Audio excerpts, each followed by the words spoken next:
Chelsea, of course, need a win to guarantee a Champions League spot. For Liverpool, they will be presented with the Premier League trophy after this match. I'm intrigued, Stevie. How is this going to go? Unfortunate for Chelsea, two of Liverpool's most important players had an absolute stinker, and Van Dijk and Alisson. So the only thing you know is the two of them are going to be about as concentrated as it's possible to be, and they're going to be on top of everybody around them to make sure that they are as well. So I think that will go against Chelsea. I don't see Chelsea stopping Liverpool scoring, and Van Dijk and Alisson are absolutely...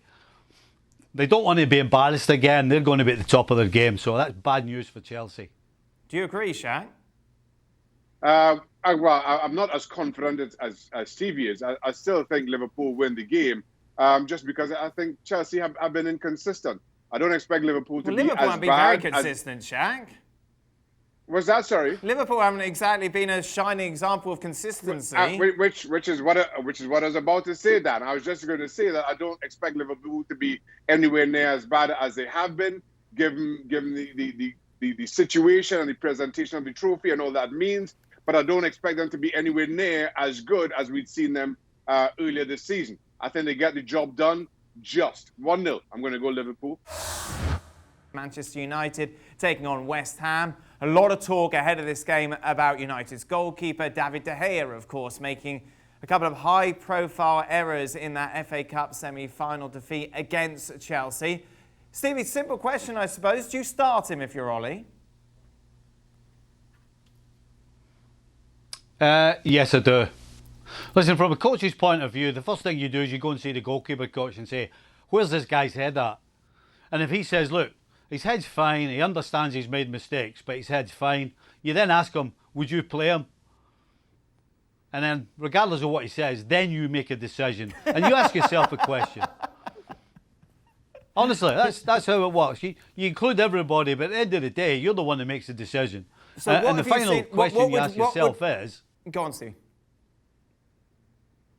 No, you ask yourself, 2 games to go, 2 wins, we're in the Champions League.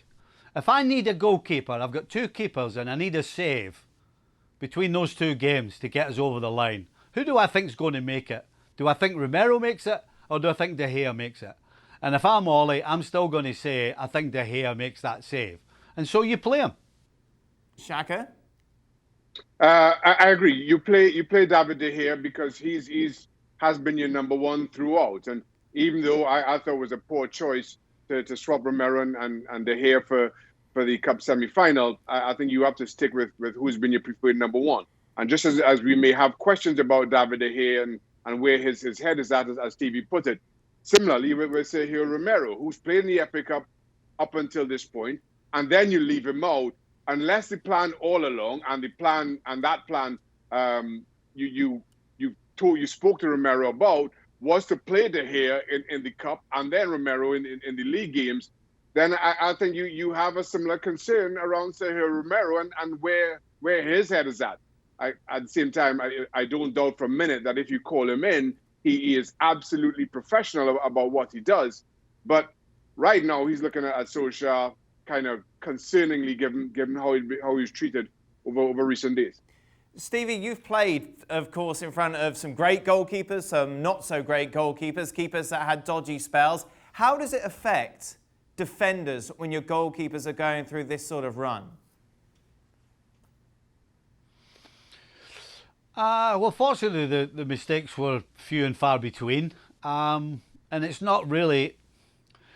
Listen, if a goalkeeper makes howlers like 3 or 4 games in a trot, then I would suggest, because I've never been in that position, I would suggest that every time the ball goes anywhere near the goal, you're going to panic.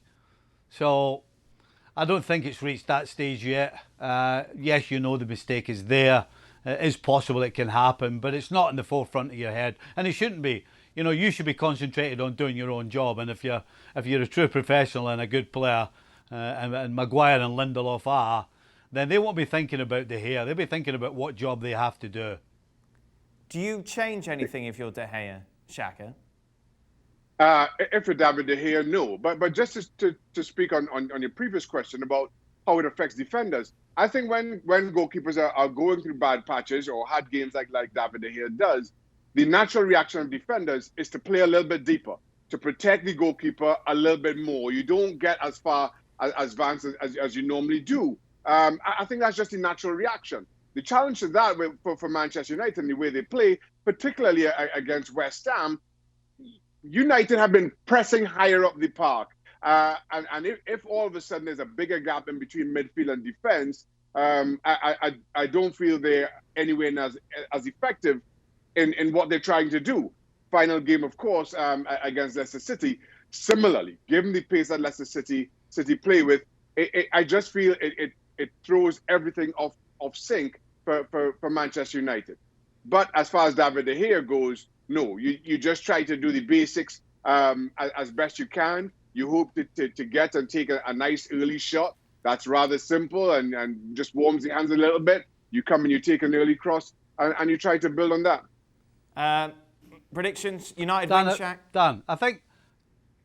Go on, Steve, quickly.